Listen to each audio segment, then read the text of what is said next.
नमस्ते साथियों, आप सभी का स्वागत है आज के इस धमाकेदार लेक्चर में। आज हम जो विषय वस्तु देखने जा रहे हैं वो है हिंदी पेडागोजी के बारे में। हिंदी पेडागोजी सीखते समय में हमें बहुत सारी चीज़ों का ध्यान देना पड़ता है। हिंदी पेडागोजी ही नहीं तो किसी भी लैंग्वेज की पेडागोजी अगर आप सीख रहे हो तो उसके सिद्धांत सारे सेम है। भाषा सीखने का तरीका सभी भाषाओं का सेम है। मतलब अगर सीटेट के पेपर में अगर इंग्लिश पेडागोजी हो या हिंदी पेडागोजी हो, मराठी पेडागोजी हो या अदर गुजराती पेडागोजी हो, नेपाली पेडागोजी हो, बहुत सारे लैंग्वेज में हम लोग लैंग्वेज सिलेक्ट कर सकते हैं पेपर देते समय। तो हर एक पेडागोजी के जो मूल सिद्धांत है वो सभी के सेम है। अगर आप किसी भी लैंग्वेज की पेडागोजी सीख लेते हो तो पेडागोजी सारे लैंग्वेज की सेम है, सिर्फ भाषा चेंज हो जाती है, भाषा की संस्कृति चेंज हो जाती है, लेकिन जो सीखने का तरीका है, भाषा सीखने का जो तरीका है वो आपका सेम ही रहेगा। उसके अंदर कोई चेंजेस आते नहीं है। आप किसी भी लैंग्वेज की पेडागोजी सीख लीजिएगा तो आपकी सारे सब्जेक्ट की या सारे लैंग्वेजेस की पेडागोजी आपकी क्लियर हो जाएगी। ध्यान रखिएगा, हम जब भी भाषा की पेडागोजी सीखेंगे, किसी भी लैंग्वेज की पेडागोजी जब हम लोग सीखेंगे, तब हम लोग अभिव्यक्ति के ऊपर ध्यान देंगे। एक डिफरेंस है पेडागोजी जब हम लोग सीखते हैं तो क्वेश्चन किस तरीके से आते हैं कंफ्यूज करने के लिए। एक तो कुछ क्वेश्चन आपके ज्ञान के बेस के ऊपर आएंगे, नॉलेज के बेस के ऊपर आएंगे, नहीं तो कुछ क्वेश्चन आपके नैतिक मूल्यों के बेस के ऊपर आएंगे। तो ये सारे क्वेश्चंस या ये जो सारे ऑप्शंस आएंगे, ज्ञानात्मक ऑप्शन रहेंगे, नैतिकात्मक ऑप्शन रहेंगे, बोधात्मक ऑप्शन रहेंगे, तो ये सारे ऑप्शंस गलत हो जाते हैं अगर आप लैंग्वेज की पेडागोजी सीख रहे हैं। तो लैंग्वेज की पेडागोजी में कौन से ऑप्शन सही रहते हैं? तो ये अभिव्यक्ति के जितने भी आपके ऑप्शन रहेंगे, कम्युनिकेशन, अभिव्यक्ति माने कम्युनिकेशन, संप्रेषण जिसे हम लोग बोलना से बोल सकते हैं, जिस तरीके से बच्चा किस तरीके से बोल रहा है, किस तरीके से सुन रहा है, किस तरीके से वो अपने विचार बोल रहा है, तो इसे हम लोग अभिव्यक्ति बोलेंगे। तो भाषा सीखने के लिए सबसे जो प्रमुख है वो ज्ञानात्मक नहीं है, वो नैतिकात्मक नहीं है, वो बोधात्मक नहीं है। तो सबसे पहले हम लोग देखेंगे अभिव्यक्ति। तो इस तरीके से ही हम लोग आगे जाके कुछ क्वेश्चंस को सॉल्व करेंगे। और ये जो क्वेश्चंस है वो हम लोग डेली हम लोग 10 क्वेश्चंस को पेडागोजी के ऊपर रोज के 10 क्वेश्चन हम लेके आ रहे हैं और इसकी शुरुआत हम आज से ही कर रहे हैं। तो ये क्वेश्चंस को अगर आप सॉल्व करोगे तो हमें इजीली पेडागोजी समझ में आ जाएगी और हमें मार्क्स भी बहुत अच्छे से मिल सकते हैं। तो पेडागोजी सीखने का उद्देश्य सिर्फ मार्क्स को निकालना नहीं है।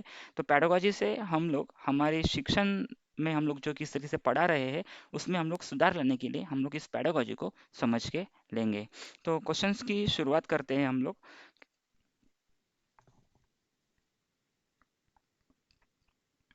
पहला क्वेश्चन है, पहली कक्षा के बच्चों के साथ कविता गायन के बाद आप क्या करोगे? पहली कक्षा को आप कविता गायन का पाठ हो चुका है, आप कविता गा के आपकी हो चुकी है, तो उसके बाद आप क्या करोगे?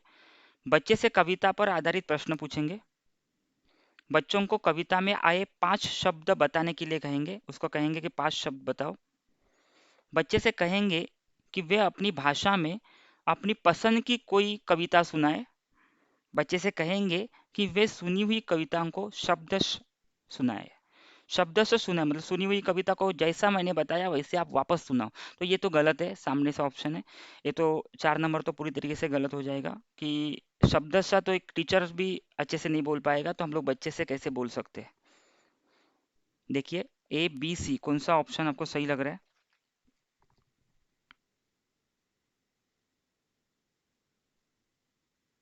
बच्चे से कविता पर आधारित प्रश्न पूछना। प्रश्न पूछेंगे तो हम लोग क्या कर रहे हैं? हम लोग आकलन कर रहे हैं। बच्चे को कविता में आए 5 शब्द बताने के लिए कहना, ये सही है। हम लोग इसमें से भी आकलन ही कर रहे हैं कि कोई भी 5 शब्द बताओ जो अभी हम लोग ने पढ़े। तो ये दोनों ऑप्शन गलत तो नहीं है लेकिन सही भी नहीं है। बच्चे से कहेंगी कि वे अपनी भाषा में अपनी पसंद की कोई कविता सुनाओ। बच्चे को कहेंगे कि वो अपनी भाषा में, जो आपको भाषा आती है उस भाषा में जो आपने कविता सुनी है या सीखी है उस कविता को बोलो। तो जब बच्चा बोलेगा तो बच्चा कम्युनिकेशन करेगा, तब बच्चा करेगा अभिव्यक्ति। मैं यही समझाने की कोशिश कर रहा हूँ कि कभी भी आकलन और अभिव्यक्ति में अगर अगर एक आधा ऑप्शन चॉइस करना है तो हम लोग सबसे पहले बच्चों को बोलना सिखा रहे हैं। भाषा मतलब यहाँ पर हम लोग उसको नॉलेज तो देना है लेकिन उसके पहले जो पहला स्तर है भाषा सीखने का, वो हम लोग के पास अभिव्यक्ति हो जाएगा। इसलिए ऑप्शन नंबर सी सही है। ये जो कंसेप्ट है ना, आकलन है, नैतिक मूल्य है, ज्ञान है, अभिव्यक्ति है, ये जो कंसेप्ट आज हम क्लियर करने की कोशिश करेंगे, तो इसके ऊपर जितने भी क्वेश्चंस आएंगे, ये सारे क्वेश्चंस आपको सॉल्व करने के लिए इजी पड़ेंगे।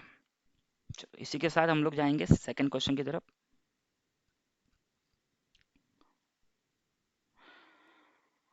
दूसरा क्वेश्चन है, बहुभाषिक कक्षा में बच्चों की भाषाएं। बहुभाषिक कक्षा, इसका मतलब एक ऐसी कक्षा जहां पर बच्चों की जो मदर टंग है वो अलग अलग हो सकती है, इसे हम लोग बोलेंगे बहुभाषिक कक्षा।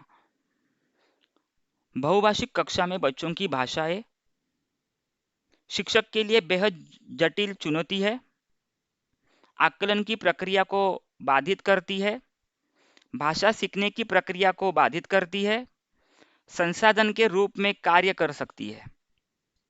ये बहुत ही सिंपल क्वेश्चन था कि अगर बच्चे की मदर टंग बहुत अलग अलग है, तो इसका मतलब पढ़ाने में तकलीफ नहीं होनी चाहिए। तो ये हमारे लिए एक नया अवसर है अलग अलग भाषा सीखने का। तो अगर अवसर आ रहा है हमारे पास, इसका मतलब ये क्या हुआ, तो संसाधन के रूप में काम करती है। तो ऑप्शन नंबर 4 मतलब डी हमारे लिए सही रहेगा।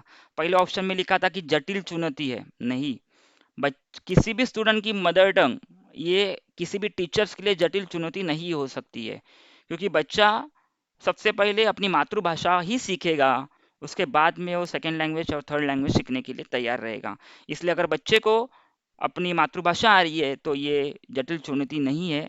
हर एक बच्चे की मातृभाषा अलग अलग हो सकती है, ऐसी कक्षा को बोलेंगे बहुभाषिक कक्षा। बाधित भी नहीं करेगी और सीखने की प्रक्रिया को भी बाधित नहीं करेगी। तो सही आंसर है हमारे लिए संसाधन के रूप में कार्य कर सकती है। हमारे लिए एक नया अवसर रहेगा कि हम लोग ऐसी कक्षा को पढ़ाएं जहां पर बहुभाषिक बच्चे रहेंगे, तो सीखने की प्रक्रिया और सरल हो जाएगी। नेक्स्ट क्वेश्चन को हम लोग देखेंगे। भाषा सीखने में शब्दकोश का बहुत महत्व है। शब्दकोश मतलब यहाँ पर डिक्शनरी है। निम्नलिखित में से शब्दकोश का सबसे कम महत्वपूर्ण उपयोग कौन सा है? कभी कभी टाइम कम रहता है तो ये कम पढ़ना हम लोग एग्जाम में भूल जाते हैं, तो महत्व का उपयोग देख लेंगे हम लोग। तो क्वेश्चन को सही से पढ़ना है हम लोग को। शब्दकोश, भाषा सीखने में शब्दकोश का बहुत महत्व है, ये तो सही है। भाषा सीखना है तो शब्दकोश महत्वपूर्ण है ही, लेकिन शब्दकोश का सबसे कम महत्व कौन सा है, ये हम लोग को देखना है। किसी भी शब्द का समानार्थी शब्द जानना। देख लिया, पहले आप आंसर पढ़ लीजिएगा और पहले आंसर डिसाइड कर लीजिएगा आपका। समानार्थी शब्द जानना,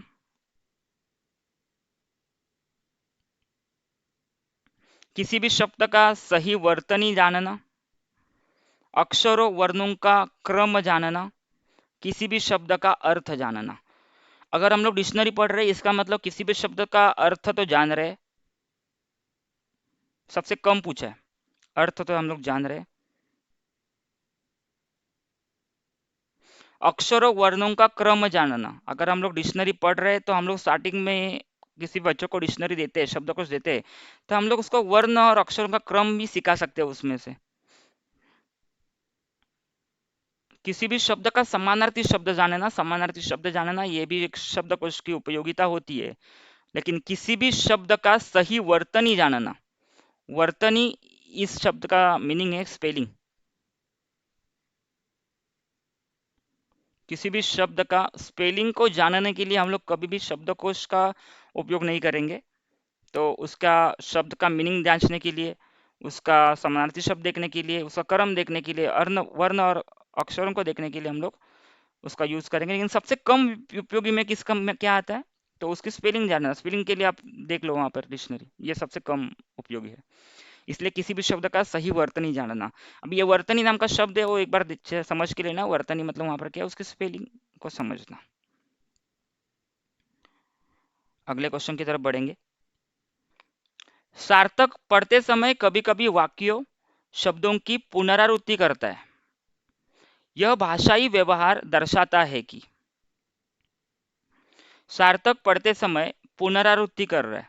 एक शब्द या एक सेंटेंस जब वो पढ़ता है, एक वाक्य या एक शब्द जब वो पढ़ता है, तब उसको वो रिपीट कर रहा है। तो ये भाषाई व्यवहार क्या बताता है हम लोग को? देख लीजिएगा आंसर।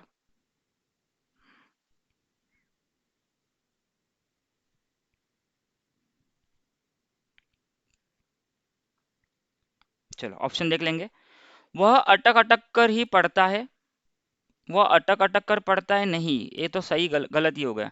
पुनरावृत्ति कर रहा है, इसका मतलब क्या है कि वो बोल रहा है, पढ़ रहा है, उसके बाद में उसको समझ में नहीं आ रहा है, इसलिए शायद वो वापस पुनरावृत्ति कर रहा है, वापस पढ़ रहा है। तो ये तो अटक अटक कर ही पढ़ता है, ये तो गलत हो जाएगा। अटक नहीं रहा है, वो समझ रहा है, नहीं समझ में आ रहा है उसको पढ़ने के बाद, इसीलिए वो वापस पढ़ रहा है। हम लोग को क्या बोला है, तो पुनरावृत्ति बोला है। वह समझ के साथ पढ़ने की कोशिश करता है, यस ये सही लग रहा है कि वो पहले समझ लेता है और उसके बाद में पढ़ने की कोशिश करता है। जब उसको समझ में नहीं आता तब वो सार्थक क्या कर रहा है, तो पुनरावृत्ति कर रहा है। उसे लंबे शब्दों को पढ़ने में कठिनाइयां होती है नहीं, अगर उसको कठिनाइयां हो रही है तो अटक अटक कर पढ़ेगा, ना कि उसकी पुनरावृत्ति करेगा। वह पढ़ने में अधिक समय लेता है नहीं, वो पढ़ने में अधिक समय लेता है, ये ऑप्शन ही पहली बात तो गलत हो जाएगा, ये सही नहीं है। पढ़ने में समय लेता है, इसका मतलब पुनरावृत्ति कर रहा है, ऐसा कुछ नहीं है। तो ऑप्शन नंबर टू में सीधा दिया हुआ है, बी में सीधा दिया हुआ है, वह समझ के साथ पढ़ने की कोशिश करता है। यहाँ पर देख सकते हो, यहाँ पे कौशल्य की बात की है, और यहाँ पे कौशल्य कौन सा पूछा है, तो यहाँ पे कौशल्य पढ़ने का पूछा है, मतलब पठन कौशल्य पूछा हुआ है। देखिए अगर आपको ये क्वेश्चंस इजी लग रहे हैं, इसका मतलब आपकी पैडागोजी की पढ़ाई हो चुकी है। लेकिन समझ के लीजिएगा, कुछ क्वेश्चन इजी होते हैं, लेकिन उसका संदर्भ भी देख लीजिएगा। यहाँ पर पढ़ते समय मतलब यहाँ पर पठन कौशल्य की बात की गई है, और पठन कौशल्य का जो डेफिनेशन है वो क्या है, तो आप जितना भी पढ़े हो, उस जो भी आप पढ़े हो, जिसका भी आप रीडिंग किए हो, उसका अर्थ आपको समझ में आया है, तो ही वो कौशल्य पठन कौशल्य होगा। तो यहाँ पर क्या लिखा है कि वो जितना भी पढ़ा हुआ है, जितना भी वो पढ़ रहा है सार्थक, उसको समझ में नहीं आ रहा है, इसीलिए वो पढ़ने की कोशिश कर रहा है, वो समझकर पढ़ने की कोशिश कर रहा है। तो जब वो समझकर पढ़ रहा है तब वो पुनरावृत्ति कर रहा है। तो क्वेश्चन इस तरीके से आया, आगे जाके वो डेफिनेशन पूछ लेगा कि पठन कौशल्य मतलब क्या है, मतलब उसमें से ऑप्शन दिए जाएंगे। तो क्वेश्चन कहाँ से आए थे, तो पठन कौशल्य से ये क्वेश्चन आया था। अगले क्वेश्चन की तरफ बढ़ेंगे।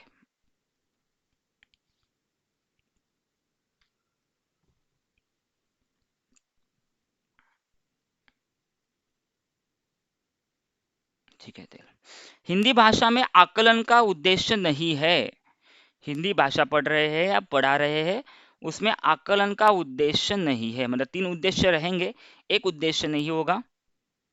भाषा सीखने के संदर्भ में प्रत्येक बच्चे की विशेष आवश्यकता की पहचान करना। हर एक बच्चे की आवश्यकता क्या है, उसकी पहचान करो और उस हिसाब से प्रॉब्लम को सॉल्व करो, समस्या का समाधान करो। तो ये आकलन का उद्देश्य है। भाषा सीखने सिखाने की प्रक्रिया को उन्नत बनाना, ये भी आकलन का उद्देश्य है कि जो भी सीख रहा है उस प्रक्रिया को, उस प्रोसेस को हम लोग को बेहतर बनाना है, ये भी आकलन की उद्देश्य है। बच्चों की भाषागत त्रुटियों की ही पहचान करना, इसको समझ के लेना, 3 नंबर ऑप्शन को, सी को। बच्चों की भाषागत त्रुटियों की ही पहचान करना, अगर बच्चों की भाषागत त्रुटियों की पहचान करना रहता तो सही होता है, उद्देश्य है, लेकिन ही डाला हुआ है, इस ही को समझ के लो, यही हम लोग के मार्क्स गवा देता है। बच्चों की भाषागत त्रुटियों की ही पहचान करना मतलब बच्चों की जो त्रुटियां हो रही है भाषागत, सिर्फ उसको ही देखना, इसका मतलब आकलन का उद्देश्य कभी हो ही नहीं सकता। हम लोग ने त्रुटियों को पहचाना, हमने प्रॉब्लम को देखा, अभी उससे हम लोग को सॉल्यूशन करना है उस प्रॉब्लम के ऊपर। उस समस्या को जब हमने देखा, त्रुटियों को देखा, तो उसके ऊपर समाधान करके लाना है, वही आकलन का उद्देश्य है। लेकिन यहाँ पर ही डाल के, यहाँ पर उस सेंटेंस को उन्होंने वहीं पे रुका दिया कि भाषागत त्रुटियों को ही पहचान करना, तो ये कभी उद्देश्य हो सकता नहीं है, इसलिए ऑप्शन नंबर सी आएगा। डी ऑप्शन भी देख लेते हैं।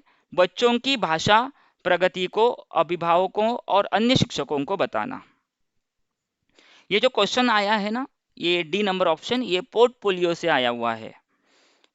क्या दिया है यहाँ पर, बच्चों की भाषा प्रगति को, जो भी उसके प्रगति हुई है भाषा के बारे में, उसका अभिभावकों को बताना और टीचर्स को बताना। तो ये हम लोग किस में शो करते हैं, तो ये हम लोग पोर्टफोलियो में शो करते हैं कि बच्चे का स्तर कितना बढ़ रहा है, वो हम लोग बच्चे के पोर्टफोलियो में शो करते हैं। उसमें हम लोग पोर्टफोलियो में प्रगति और विकास के बारे में बच्चों की बात करते हैं।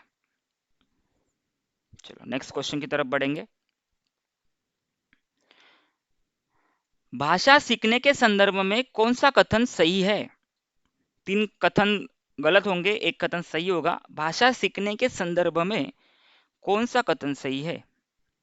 बच्चों में भाषा अर्जित करने की जन्मजात क्षमता होती है। बच्चे विद्यालय आकर ही भाषा सीखते हैं। ये तो सही गलत आप समझ गए तुरंत ही। बच्चे कभी भी विद्यालय आके ही भाषा नहीं सीखते हैं। बच्चों को मदर टंग घर पे ही आ जाती है। बच्चे विभिन्न संचार माध्यम से ही भाषा सीखते हैं। देखिए यहाँ पर वापस ही आया, और ये ही है ना, ये मार्क्स हमारे गवा देता है। बच्चे विभिन्न संसार माध्यम से भाषा सीखते हैं, ना कि बच्चे विभिन्न संसार माध्यमों में से ही भाषा सीखते हैं। संसार माध्यम से ही मतलब क्या? सिर्फ संसार माध्यम से ही सीखते हैं और कहीं से सीखते नहीं है। तो ये भी भाषा सीखने के संदर्भ में कथन गलत होगा। बच्चों में भाषा अर्जित करने की जन्मजात क्षमता होती है। देखना यहाँ पर, ये 2 सेंटेंस थे, इसमें होता है कंफ्यूजन। बच्चों में भाषा अर्जित करने की जन्मजात क्षमता नहीं होती, यहाँ पे नहीं पढ़ना इंपॉर्टेंट था। और यहाँ पर क्या है? बच्चों में भाषा अर्जित करने की जन्मजात क्षमता होती है। ये सिद्धांत दिया था चॉम्स्की ने। चॉम्स्की का ये सिद्धांत है कि बच्चों में भाषा अर्जित करने की जन्मजात क्षमता होती है। तो ऑप्शन नंबर डी। यहाँ पर नहीं, ये नहीं हमेशा हमारे मार्क्स को, पूरा हम लोग सेंटेंस पढ़ते नहीं है और वहां पर हमारे मार्क्स को गवा देता है। तो चॉम्स्की का सिद्धांत क्या था? एक बार समझ के लेना वापस एक बार। बच्चों में भाषा अर्जित करने की जन्मजात क्षमता होती है। 7 नंबर क्वेश्चन को देखेंगे।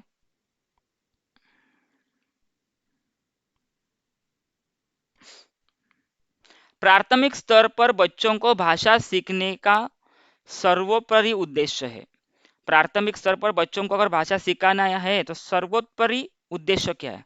शायद चारों भी उद्देश्य दिए रहेंगे, उसमें से सबसे बेहतर उद्देश्य क्या है बच्चों को भाषा सिखाने का?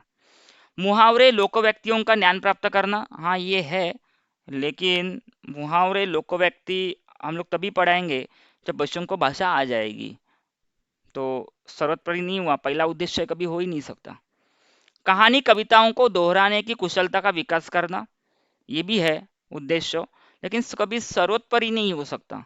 वो कहानी कविता कुशलता से उसका विकास होगा दोहराने में, लेकिन सबसे प्रमुख क्या होगा कि उसको भाषा आनी चाहिए, उसको भाषा बोलने में वो सक्षम होना चाहिए। तब जाके उसको कविता पढ़ाओ, उसको कहानी बताओ और उसको दोहराने में कुशलता विकास प्राप्त कराओ। लेकिन सबसे पहले उद्देश्य क्या होगा किसी भी भाषा सीखने का? कि उसको भाषा बोलनी आनी चाहिए, भाषा समझ में आनी चाहिए, तो अभिव्यक्त होना उसको आना चाहिए। तेज प्रवाह के साथ पढ़ने की योग्यता का विकास करना है, ये भी है ना, नहीं हम लोग बोल सकते, लेकिन कभी सर्वोपरि नहीं हो सकता। तेज प्रवाह से पढ़ने की योग्यता, हाँ उसका जब पठन कौशल्य सही हो जाएगा। पठन कौशल्य में हमने क्या देखा? जो भी वो बच्चा पढ़ रहा है उसको समझ में आना चाहिए जो कि वो पढ़ रहा है। अगर वो समझ में आ रहा है तो उसको स्पीड में पढ़ने की आदत लगानी चाहिए, विकास करना चाहिए। तो स्पीड में पढ़ना, तेज प्रवाह के साथ पढ़ना, तो ये भी उद्देश्य है। लेकिन सबसे पहले पढ़ना नहीं है, सबसे पहले बोलना होना चाहिए किसी भी बच्चे के लिए। सबसे पहले उसको भाषा समझ में आनी चाहिए और उसको बोलना आना चाहिए। तो ऑप्शन नंबर 4 को देखेंगे। अपनी बात को दूसरों के समक्ष अभिव्यक्त करने की कुशलता। अभिव्यक्त कर रहा है, इसका मतलब वो बच्चा क्या कर रहा है? तो बच्चा संप्रेक्षण कर रहा है, और जब वो संप्रेक्षण कर रहा है मतलब कम्युनिकेशन कर रहा है, वो आदान प्रदान कर रहा है अपनी भाषा को।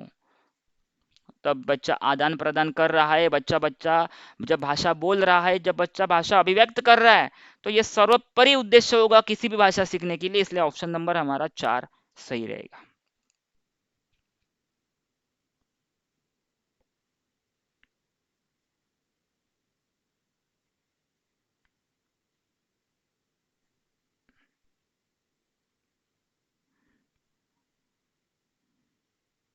चलो नेक्स्ट क्वेश्चन की तरफ बढ़ेंगे। बच्चों को कहानी सुनाने की उपयोगिता सिद्ध होती है। बच्चों को कहानी सुनाने की उपयोगिता सिद्ध होती है, कब सिद्ध होती है? देख लीजिएगा। कहानी से मिलने वाली ज्ञान विज्ञान की जानकारी द्वारा, कहानी से जब उसको ज्ञान मिल रहा है, विज्ञान मिल रहा है, तो उसकी जानकारी द्वारा उसको कहानी सुनाने की उपयोगिता सिद्ध होती है। मतलब यहाँ पर ज्ञानात्मक की बात की गई है, नॉलेज को बच्चा ले रहा है कि क्या बोला है वहां पर, कहानी से मिलने वाली ज्ञान की जानकारी द्वारा, कहानी से मिलने वाली सीख द्वारा। अगर वो कुछ सीख रहा है, इसका मतलब वो अपना नैतिक विकास कर रहा है। अगर वो कुछ सीख रहा है तो वो अपना नैतिक विकास कर रहा है। कहानी कहने के तरीके द्वारा, कहानी कहने के तरीके द्वारा या कहानी में गुंथे हुए नैतिक मूल्यों के आधार पर। नैतिक मूल्यों के आधार पर मतलब वापस नैतिक विकास कर रहा है, नैतिकता कर रहा है, वहां पर अपनी विकसित कर रहा है। तो ऑप्शन नंबर 3 में क्या दिया है, कहानी कहने के तरीके द्वारा। कहानी कहने की तरीका, इसका मतलब है टीचर क्या कर रहा है, अभिव्यक्त हो रहा है, अभिव्यक्त हो रहा है, कम्युनिकेशन कर रहा है उससे, बच्चों से। तो जिस तरीके से संप्रेक्षण हो रहा है, जिस तरीके से अभिव्यक्त हो रहा है, तो कैसे होगा, तो कहानी कहने के तरीके द्वारा वो खुद को अभिव्यक्त करेगा। तो कभी भी भाषा के पेडागोजी की बात आएंगी तब ध्यान देना है, ज्ञानात्मक तो सही है, नैतिक विकास सही है, बोधात्मक भी सही है, लेकिन सबसे पहले आता है अभिव्यक्त होना, किस तरीके से बात की जा रही है उसको समझ में आना चाहिए।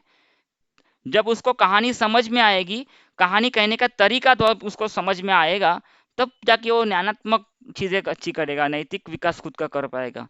इसलिए किसी भी कहानी जब हम बच्चों को सुनाते हैं, तो सबसे महत्वपूर्ण हो जाता है कि उसकी उपयोगिता कब सिद्ध होगी, जब हम उसको सही तरीके से उसको कहानी को एक्सप्लेन कर पाएंगे। मतलब कहानी कहने की तरीका सबसे पहले आएगा, अभिव्यक्त करने का तरीका सबसे पहले आएगा। चलिए एक बार क्वेश्चन को समझ लीजिएगा।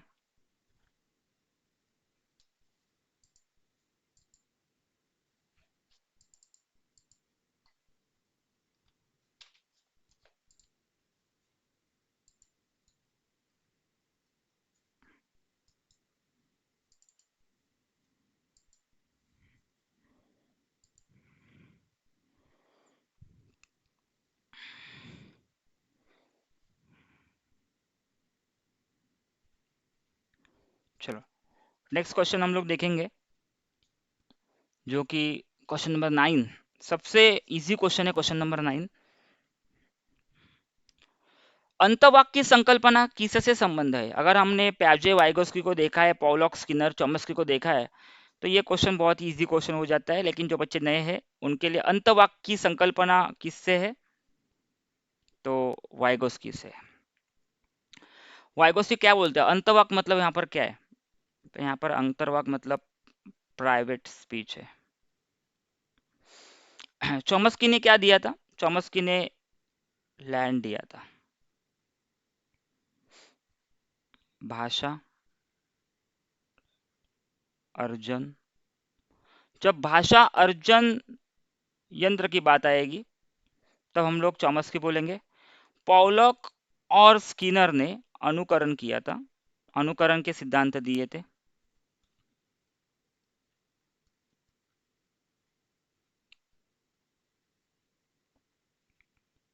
इमिटेशन के बारे में बोला था।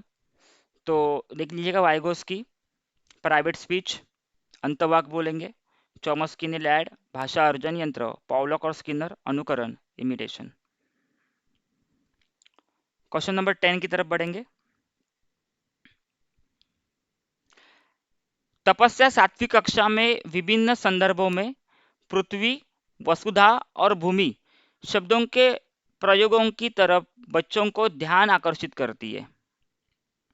ऐसा करने का उसका उद्देश्य क्या है। तपस्या 7वीं कक्षा में पृथ्वी, वसुधा और भूमि शब्दों के प्रयोग करके उसके ऊपर वो ध्यान आकर्षित कर रही है। तो तपस्या का उद्देश्य क्या है, वो क्या चाहती है बच्चों से। भाषा का व्याकरणीय ज्ञान देना, वो पृथ्वी, वसुधा, भूमि शब्दों का प्रयोग करके व्याकरण बताना चाह रही है क्या। शब्द भंडार का विकास करना, हिंदी की बारीकाई समझना, पर्यायवाची शब्दों की परिभाषा देना। तो ये गलत है परिभाषा। पर्यायवाची शब्द तो है, परंतु परिभाषा कहीं पे दिख नहीं रही है, इसलिए ये गलत हो जाता है। पृथ्वी, वसुधा और भूमि शब्दों को बार बार बोलना, इसका मतलब व्याकरण का नॉलेज देना या ज्ञान देना कभी हो नहीं सकता। भाषा का ज्ञान देना या भाषा के व्याकरण का ज्ञान देना, इसका मतलब पृथ्वी, वसुधा, भूमि शब्दों का प्रयोग करना मतलब व्याकरण का नॉलेज नहीं होगा। 3 नंबर ऑप्शन समझ के लीजिएगा। हिंदी की बारीकाई समझना या शब्द भंडार का विकास करना, कंफ्यूजन वहां पर हो रहे हो। अगर आपको शब्दों का अर्थ पता है तो आप कंफ्यूजन नहीं रहोगे। जैसे कि बारीकियां, हिंदी की बारीकियां या भाषा की बारीकियां समझना, इसका मतलब संबंध होता है व्याकरण से। किसी भी भाषा की हम लोग बारीकियां पढ़ते हैं या समझते हैं, इसका मतलब भी उस भाषा का हम लोग व्याकरण समझते हैं। अगर व्याकरण नहीं हो रहा है तो ये ऑप्शन भी गलत है, बारीकियां भी गलत है। इससे तपस्या चाहती है कि शब्द भंडार का विकास हो, बच्चों को एक शब्द के अलग अलग अर्थ पता हो। तो तपस्या चाहती है यहाँ पर शब्द भंडार का विकास हो। चलो, इस तरीके से 10 क्वेश्चन हमारे आज के हो चुके हैं। आपने साथ दिया, आपने 10 क्वेश्चन को देखा, इसलिए आप सभी का धन्यवाद। नेक्स्ट वीडियो में हम लोग वापस मिलेंगे और 10 क्वेश्चन के साथ। 2023 का ये जो सीटेट का पेपर आ रहा है, उसमें हम लोग हिंदी भाषा को लेकर ऐसे बहुत सारे वीडियो रखेंगे आपके सामने, लेक्चर्स रखेंगे। इसमें हम लोग ग्रामर का पार्ट, उसके साथ में पैडागोजी, कंप्लीट पैडागोजी हिंदी की, और उसी के बाद में जो भी सिद्धांत है, प्याजे हो, वाइगोस्की हो, उसमें आने वाले क्वेश्चंस या उसके डेफिनेशंस, और उसके साथ में ही पैसेज सॉल्विंग, प्रीवियस ईयर के क्वेश्चन पेपर के पैसेज हो या स्टांजा हो, जितने भी आपके पैसेज सॉल्विंग है वो भी हम लोग ये आने वाले समय में करने वाले हैं। इसीलिए चैनल के साथ जुड़े रहिएगा, और तब तक के लिए धन्यवाद।